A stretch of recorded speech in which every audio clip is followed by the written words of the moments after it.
about like, you have to, it's not just necessarily going straight to full time. I mean, over time, will it be, people contracting, like in the military where you do a short tour, right? You do a short tour, you do a short run, you do a few months. If you like it, you continue on, and you like it, you go up. It's like there's steps for you to go up and get more involved. But if you don't, move on, because it's got to be something that resonates for you. So anyway, this is just on the employer side. And the clients that we work with, when they get it, you can see how people love it there. And you can see how they attract talent differently. And the people, when they attract them, they resonate with the company, and they become stewards and not stewards, but like ambassadors of the company genuinely. It's interesting. Well, I think that's as good as time as any, Angela. You've been listening to Angela Ye, founder of Ye Ideology, and I'm Sean Bender, who's a talent strategy account manager at Ye Ideology. And we've actually been discussing and sort of working with this a lot behind the scenes, just in terms of how we're evolving as an organization, but also like really trying to figure out where our clients are evolving. And Angela, I think you're really kind of hitting on a really interesting point, the sort of conceptual idea of self-organization.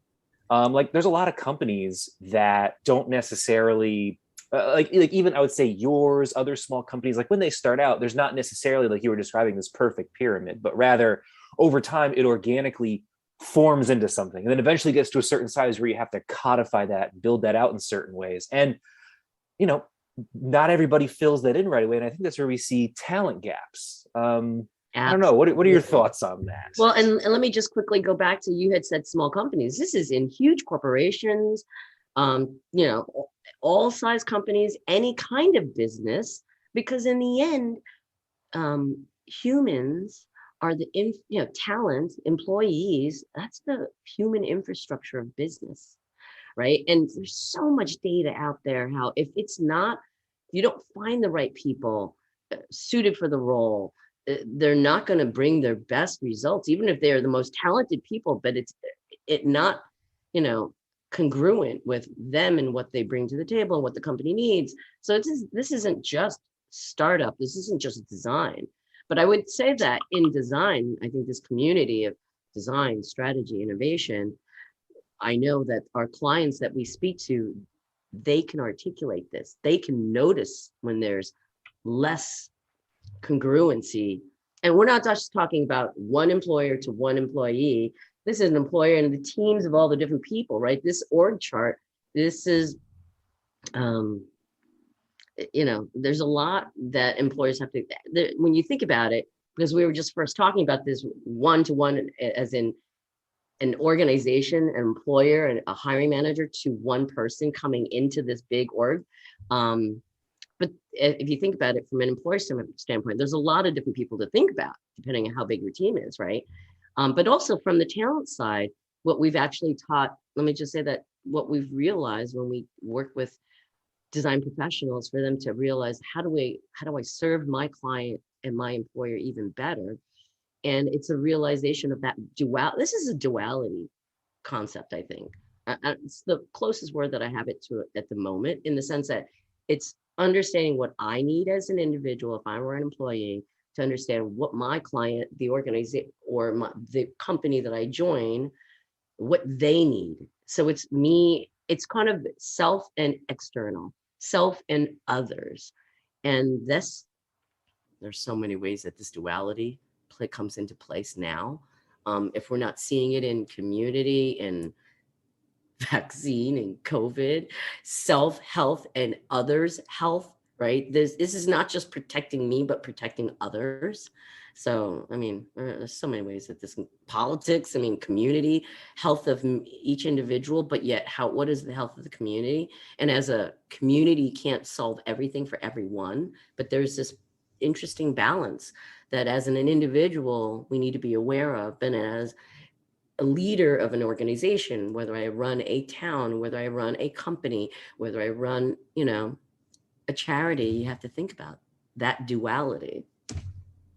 Well, and I think Are we getting like so existential? no, no, But I it's don't think so at funny. all. Like I think there is, that's kind of like, I think the really deep thought piece to it. Because one thing that we've been discussing internally is just like, how are we approaching this idea of talent and employers working together? How are we making those connections? I think um, a lot of times what we see, what I've noticed, like working with you, Angela, is that a lot of times from our clients, we get like these lists of XYZ requirements, whether it be experience or education, these very like not necessarily quantitative, but very quantitative data points of like what Yes. this person should be, usually like painting some sort of like, you know, statistical unicorn here with all these particular dots that have to be Yeah. connected, but very little is put to the type of person.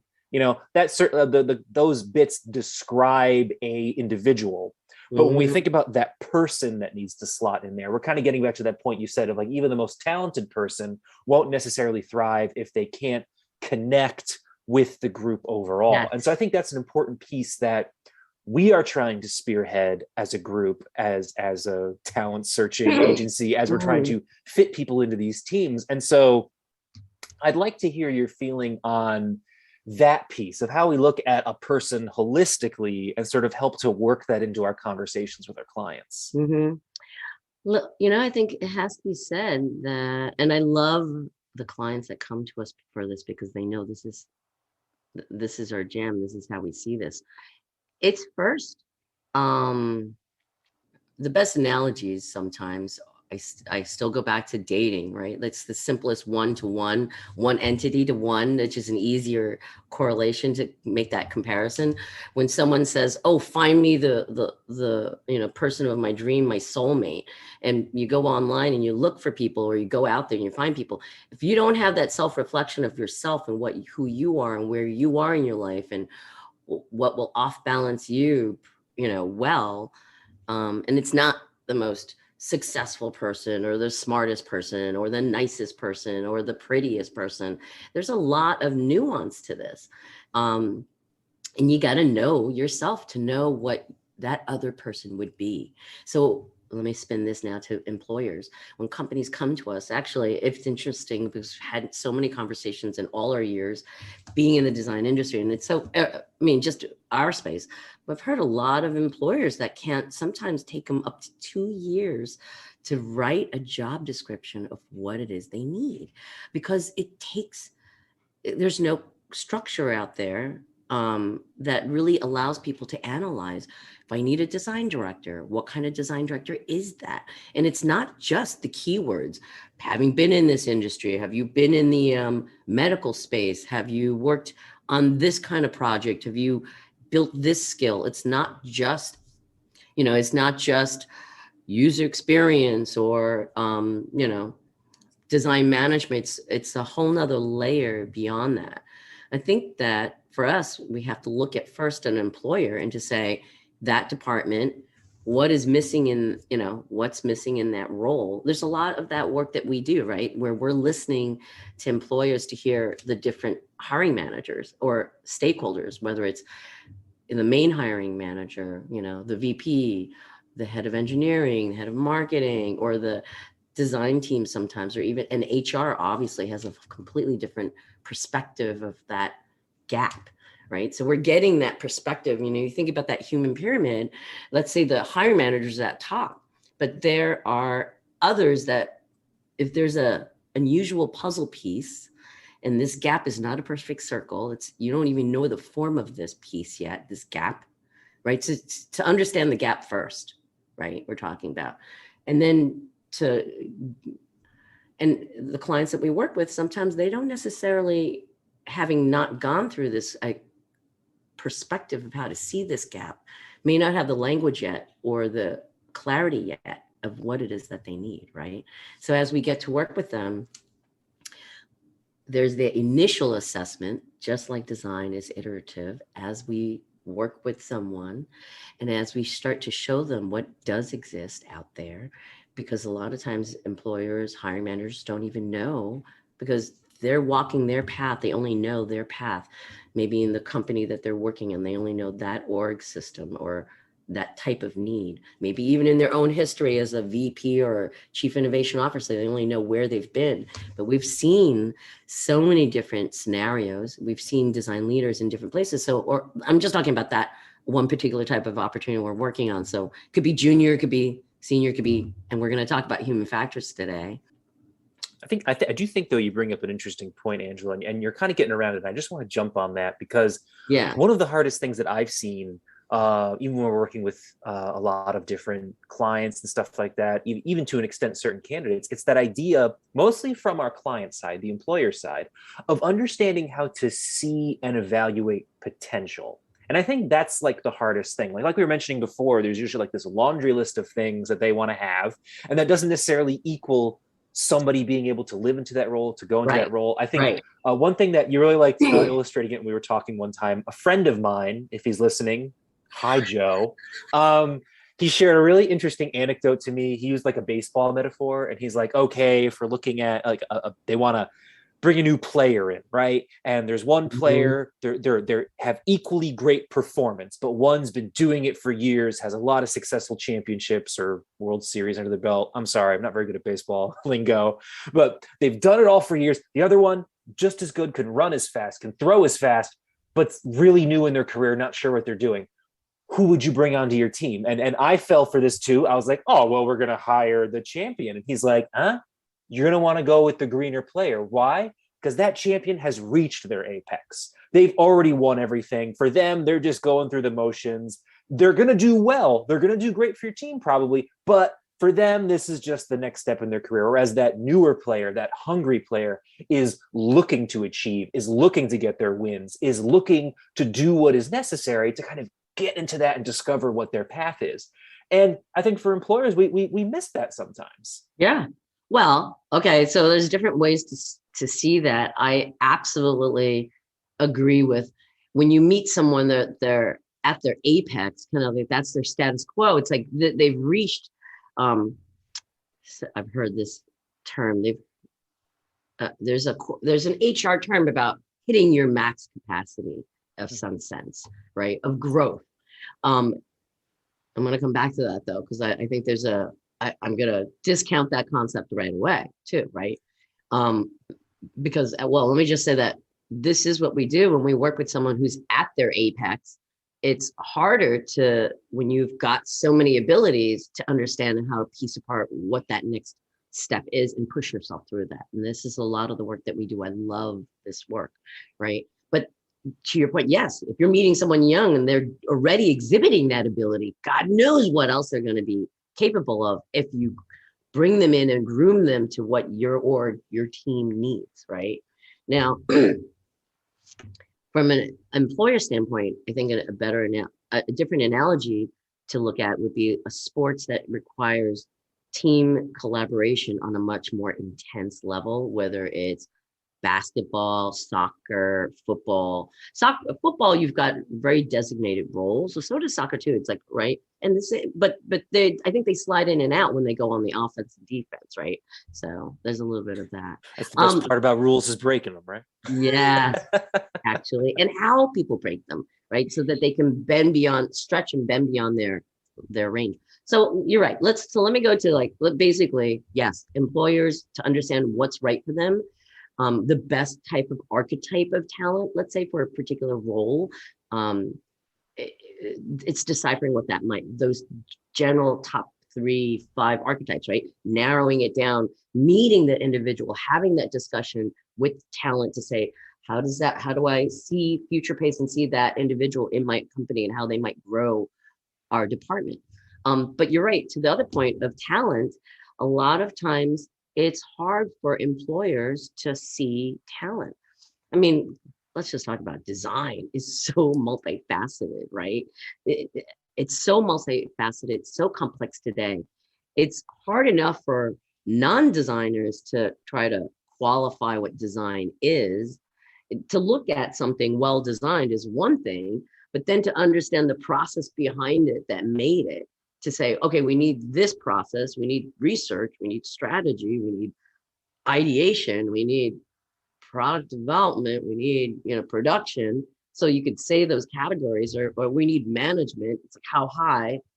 It's kind of interesting because I feel like design is, and I would say all design disciplines that, and I use that as the big D design when I say that, is interesting because it is almost treated like a craft person skill set in a world that requires repeatable, consistent results, right? So as individuals, like and as all designers, I'm a trained designer as well. Many of the people we work with, Angela, are also trained designers, so we understand that feeling of like, even as we're trained in school, we're trained to be that craft person, that company of one that is going to do anything and everything. And then when we get to a point where we're large, we need other people in there, we have a tough time understanding that people have specializations, people have things they're good at, things they like to do, stuff that can help if we start maybe putting them in a little bit of a box they're comfortable with for sure, Yes. but helping them to structure and realize we can all support each other and share the load is where sometimes it's difficult as design organizations get larger to realize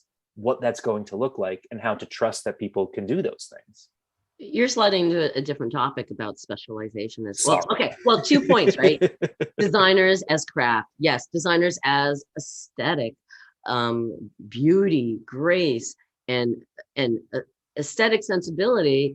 There's this, the old-fashioned notion, and you get a lot of businesses still today who don't get it.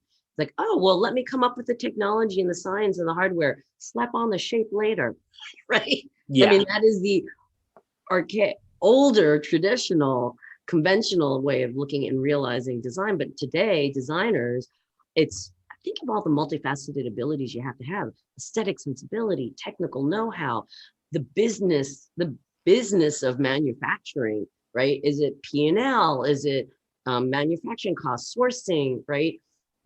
Is it dealing with marketing? Is it dealing with engineering? Is it dealing with customer experience and user experience to understand the user? But then also in bigger corporations, it's even then listening to within a corporation, all the people who build it, the internal organizations, user experience, right? Or how those teams collaborate, There's a lot that people don't realize. And because humans, I think, are so visual, I think that I think people who don't understand designers, the first thing they're going to look at is, oh, they made something beautiful. And so they don't know that creative professionals, designers are not just, many of them are not just artists, There's so many abilities that allow them to solve so many complex problems that businesses have. It's interesting. Right. I mean, no two designers are really going to be exactly the same. That's what makes, I think, especially from our perspective, recruiting for design is so difficult because of that. Yes, I mean, yes. Sometimes you would wish like, oh, can't we just hire like doctors where you can just measure it by years of experience in the field? Just be like, yeah, you're good. No, but with design, I know. it's so difficult. 2 industrial designers, 2 graphic designers, 2 UX designers, they're going to have maybe similar language, but they're going to have vastly different paths and experiences that have flavored how they want to work. And then to help an employer understand like what would be so unique about what each individual could bring to the table. And to then make some kind of cross comparison between, all right, well, this one could help us represent the company. This one could help us create better logistics inside the organization. This one would be a great leader, team builder, but what's the combination of what we need, right? Yeah, it's you're making me think, I don't know, you're making me think of this like weird commercial. I don't know what you were saying exactly. Like Just for Men, the hair coloring thing. A few years ago, they had this weird ad where they were starting their Touch of Gray dye, where it's like it leaves a little bit of gray. Yeah. And so it's like 2 people doing a job interview, and they're like thinking about the 2 people sitting outside. One's an older guy with gray hair, one's a young guy with dark hair. And then they're talking to each other. It's like, we need his experience, but his energy. It's like, so like they're implying that by using this dye that has like a little bit of gray hair, you'll have youthful exuberance and wizened years. Yeah. Well, sadly, that is not that really hits up on, we are so, it's human. We are so visual. We are so human in that way. So gauging talent, and then to notice our own perception or stereotypes, right? Or judgments, and to release that, to really see talent for what they can bring to the table and read below the resume, below the keyword. I mean, that's the same thing. the portfolio. It's like, how beautiful is the portfolio? When, I mean, I don't, so many stories that we'll have to get into That's another deep in following conversation. episodes of Yeah. how many times I've worked with some of the most brilliant design leaders, but their own visual tendency, our ability to notice beautiful aesthetics, almost, I mean, I don't know how many times I've looking for a design leader, finding out that the role is not about executing the aesthetic sensibility anymore. At that high level, there's a certain type, depending on the department and the company and their challenge and where they are, right, what they're trying to achieve next. It is not about aesthetic sensibility. It's about knowing that leader, knowing how to find and build the right team. Who is it on the team that necessarily has it? It certainly would be amazing if every company, their leader had that perfect je ne sais quoi, draw like an angel, or aesthetic sensibility like Jonathan Ives. But there's yeah. Side note, we are not sponsored by Just for Men Gel. I just want to put that out there. It was a funny anecdote. So, don't at me with, I'm a Just for Men shill, okay? Yeah, ideology cannot be bought. We are an independent organization. Can we do a spoof on that on portfolio? Make it beautiful. Oh, we need that candidate. I mean, that and then next to them there's like this beautiful portfolio. Then next to it's like this hardbound like book, but we need his technical expertise. Yes. Oh my God. But anyway, a whole episode that we'll get into on portfolios. So yeah. So I think and as we've been talking about, like, designers can come from all kinds of flavors, can go down all kinds of different paths. We've been working on a pretty interesting search recently that I think really sort of brings this to the forefront in terms of like unique designer pathways, unique experiences designers can have. Let's get into it. Yeah, so this is a medical device design company in Southern California. And what's really interesting about them, and I would say in terms of a client, they are just really interesting to speak with, very reflective, very introspective. And part of that is because of what their mission is in particular in the medical device space. And that is one thing that they kind of mentioned to us in a conversation that I just really feel says a lot about them is putting the human in human factors. And a lot of what they're doing is trying to make sure that they are the voice of the human that is going to be using these medical devices. They are about making sure that it works for them, it's safe for them, it actually promotes health and promotes well-being. And they do the full stack of their development process, like not necessarily all the way down to manufacturing, but of course they do a lot of the formative and summative testing around medical devices. And they have a huge human factors wing, of course, design and engineering roles within that. And they are all about doing excellent, real, impactful research. So much so that like they have control of the facility they do the testing in, the people that they speak with for the studies, and making sure that all of their research staff are great at one major thing, which is connecting with the people they're studying. They are not numbers, these are individuals, and using that to craft a story that also helps them on the back end put together some great research and submissions to the FDA to make sure that their clients' products can really make it to market and be very successful. It's a very cool company. I love when we get great companies like this that's growing, and they're growing, so they need more support. And what I like about this company too, in meeting the leaders, the founders, the leadership team, is that they're very progressive in understanding how people themselves are evolving. I mean, let's talk about what they're looking for, their ideal, and then what they're open to as well, right? And their openness to this. Sean, can you tell us about the role? let me pick up this rope and go with it. Sure. I forgot to hand it to you. I'm like, I was gonna. Yeah, it could have been me. Let's talk about this, Sean. So, about the leader. Ask the conch. You have the conch. I think as a point to our conversation, that's what makes Angela a leader that brings it, like that she gets paid the big bucks for this leadership potential here. But like, so what's really interesting. So this is particularly specifically a human factors engineer role. And of course, human factors can mean a lot to a lot of different people. In fact, in many ways, our client has also talked to us as sort of looking at it almost as a human factors specialist in a lot of ways. And this particular role is about understanding how to take the in-depth research they're doing, working with real people, and helping them to make sure that those insights translate down the line, making sure that it makes sense from a product execution standpoint, from an engineering standpoint, from a usability standpoint, and especially that last one being incredibly critical. And so what they've been looking at, and if we say what is the sort of expected ideal of this, right?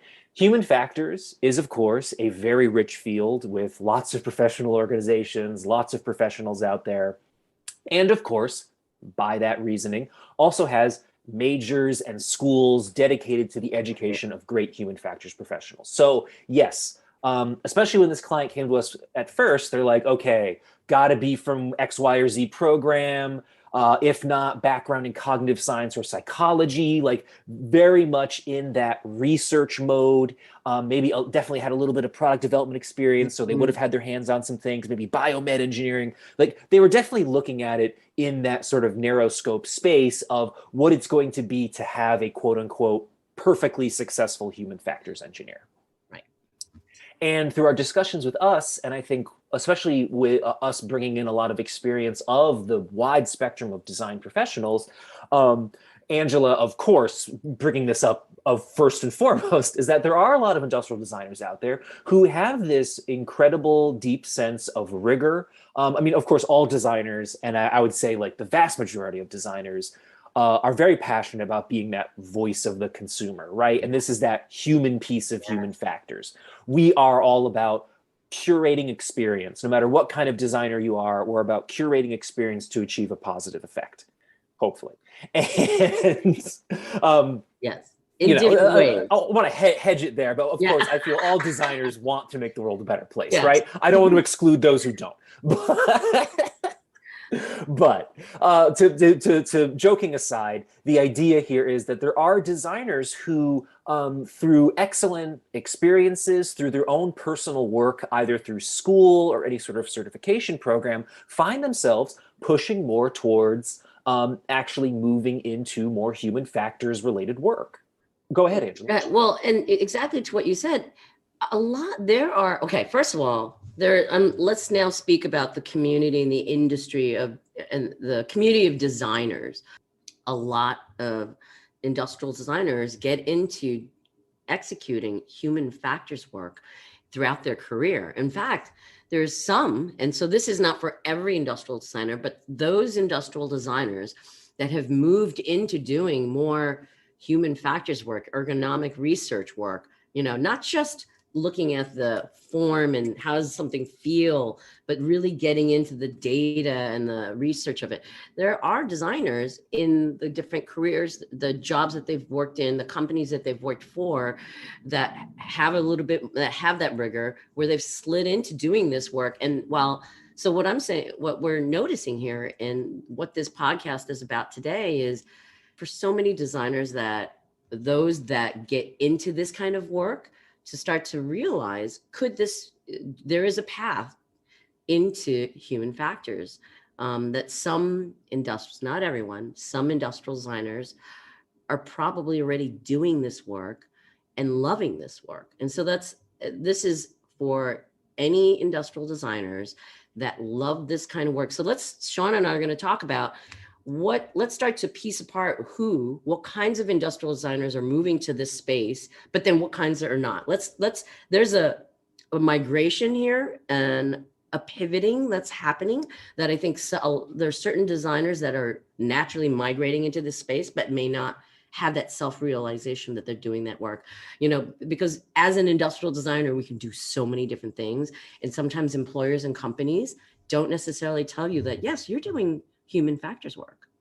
Yeah, I think that's a great place to start, Angela. And the big one, I think, definitely is understanding qualitative data and how to use that as part of insight. So our client has talked about that. The vast majority of their research, even in their formative and summative testing, does come down to qualitative, with a little bit of quantitative thrown in there once in a while, especially when it comes to running repeatable tests and making sure that there's some kind of measurable output to put in a report or to report back to a client with. But definitely designers who are in a situation where design research is really important, specifically design research with people, moderating actual human beings and working with them to draw out some kind of result.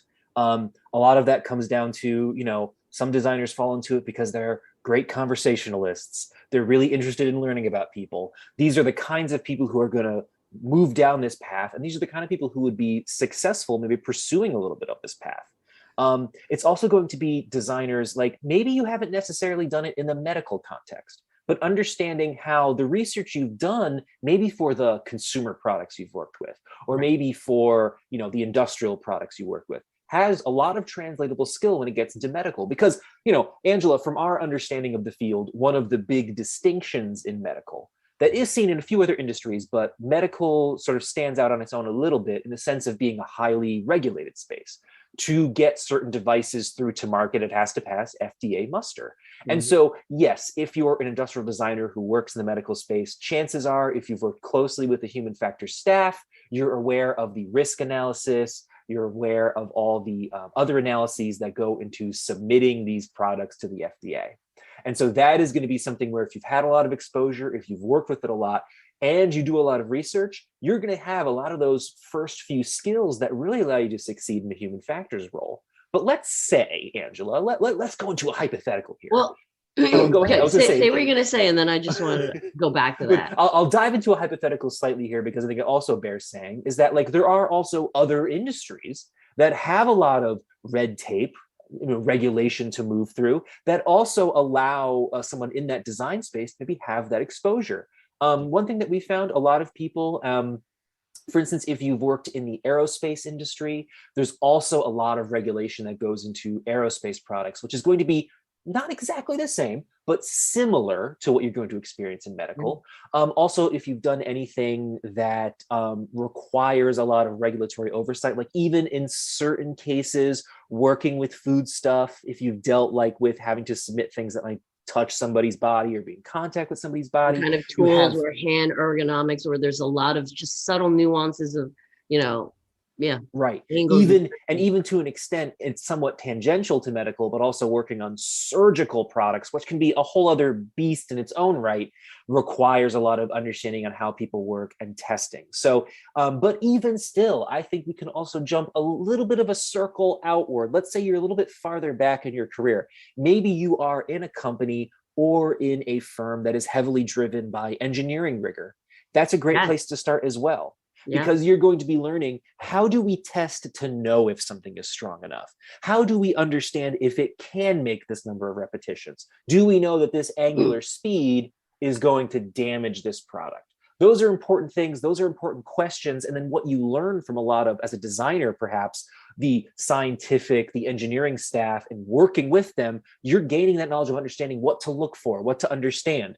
Just because you're not somebody who's got a doctorate or a master's of engineering doesn't mean you can't be exposed to and understand a lot of the practical work necessary to make these things successful. And I love your point there, Sean. That's exactly what we're noticing. There are designers that have built that rigor. Sometimes it's not the company that has pushed it. We've met amazing designers that they themselves have built that conviction, knowing what that data and that research will bring, a better quality, a better understanding and clarity on what you're building, right? And so if you as a designer are pushing this data, and even the compulsion to do it, even though your company may not even want it as much as you do. I find that a lot from designers who go, I have all this rigor, and then the client goes, yeah, thank you for the report. We're still going to make it like this. Yeah, I've having been in the field a bit myself, I can pretty much run out of fingers and toes to count how many times that happened. Right. And I think it's really interesting, like, especially this is also a great opportunity. Let's say you are also a designer. And I know sometimes this is a path for a lot of designers, especially a lot of industrial designers. You kind of end up in this role of design engineer. This is sort of an interesting sort of hybrid space a lot of designers have Mhm. found their way into. Mhm. From my personal experience, I've met a lot of designers who are just like really hardcore, fantastic makers, and that sort of transitions into having a great understanding of material strengths, of structural shapes, and how that structural geometry also affects the product works. Like people who have intuitively pulled a lot of that out and have turned that into a career. It is possible. It is possible how remote it may seem for some people. It is possible. It is possible for experience to kind of pull your career in a new direction. And for people who've also fallen into that space, and maybe you've also come to a point where it's like, you know what? Like, I need a new flavor. I need a new aspect of this that's going to give me that same energy, that same kick that I got from originally sort of moving into this unknown space. Human factors engineering can be that bridge for you, because that is what I think is important to also talk about: tacking engineer on the end. And this is something that we've been talking about with our client as well, based on a lot of not only our discussions with them, but also understanding more about the industry. Is that when you have someone who is a human factors researcher, or like very, very specifically a human factors specialist, they might be mostly on the research end. They're Right. going to be somebody who is going to understand the psychology. They're going to understand the science. They're going to understand the mechanics. They're going to understand the usability analyses that allow someone to conclusively say whether or not a process is easy to do or safe.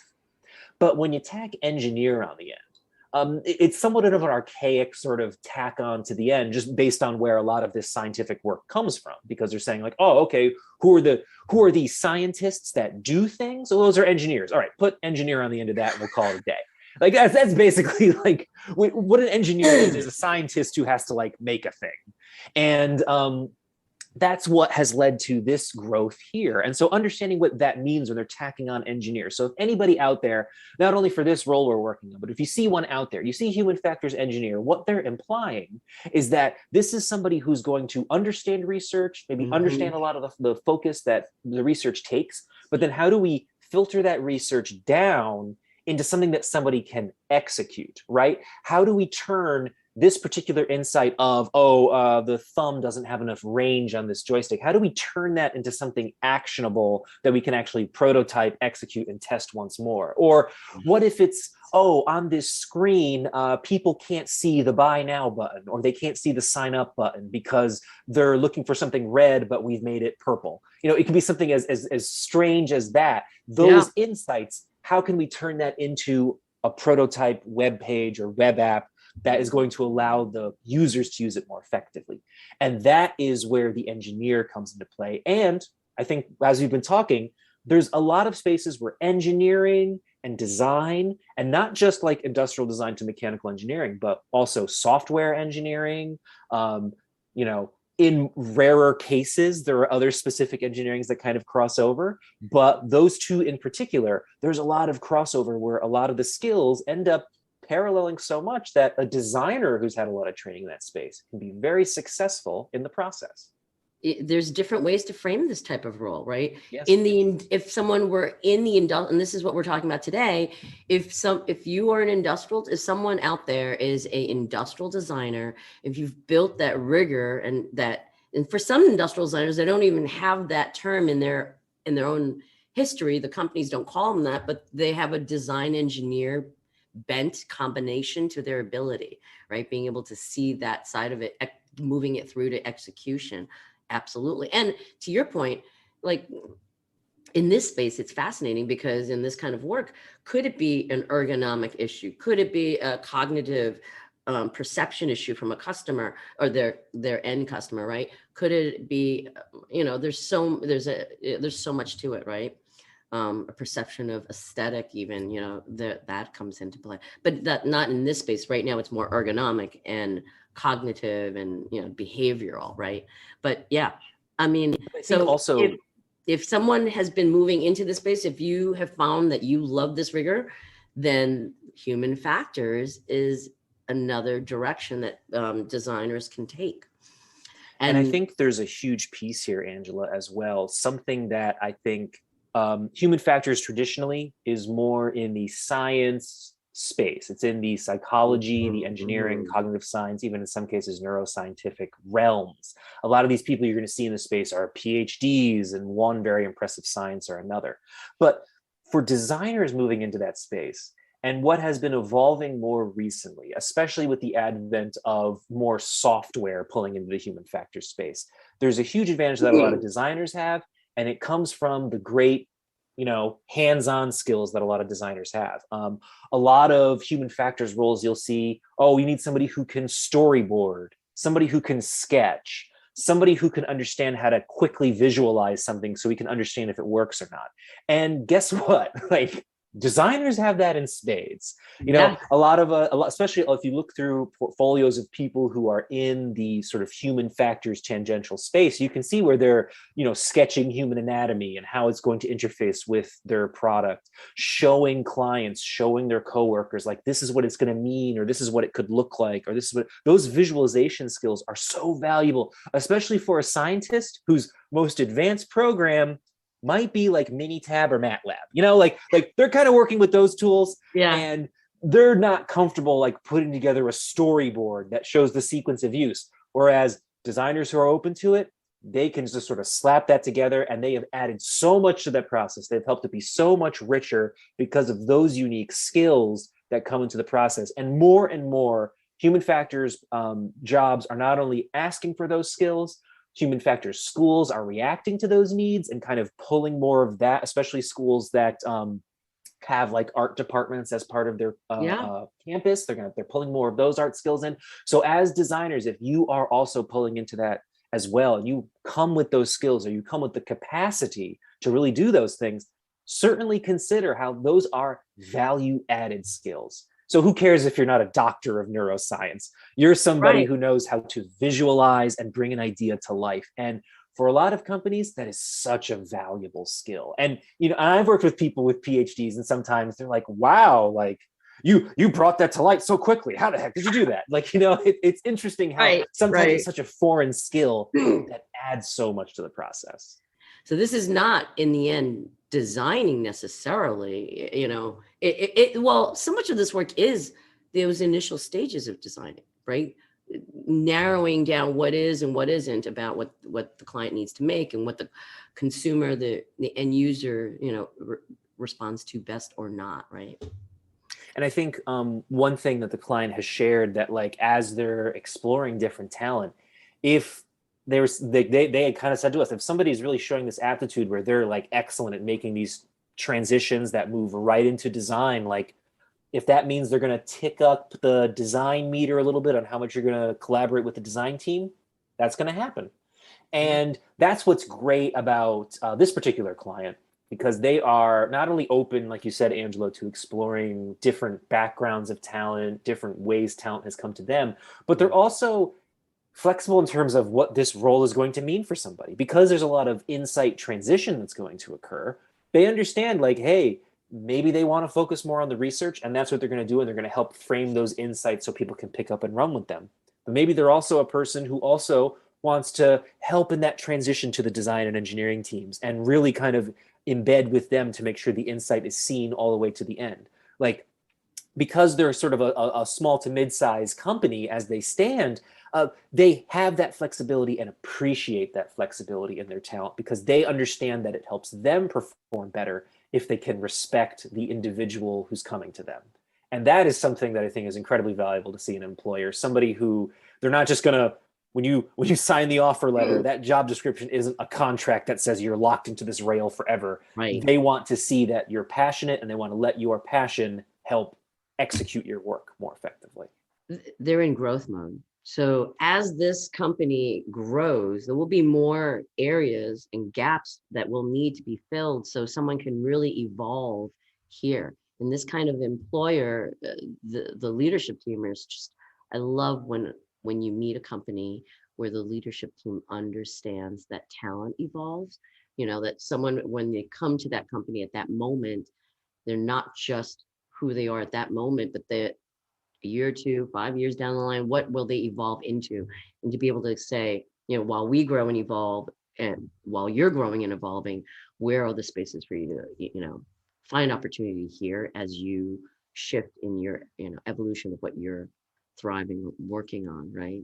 And I think to also answer your question, Angela, like who would this sort of not be for? If we want to just be Mm, upfront about what kind of yes. person would not fit for Yes. this, like this is more of a research role. So if you're not really attracted to rigor and repeating tests and going through lots of data and studies, it's not going to be something for you. But Mm, also, if you're a designer who's like really obsessed with making sure this radius perfectly blends into that front surface, like if you're that kind of specific about your surfacing, like, you might not find all of the value that you would like out of a role like this.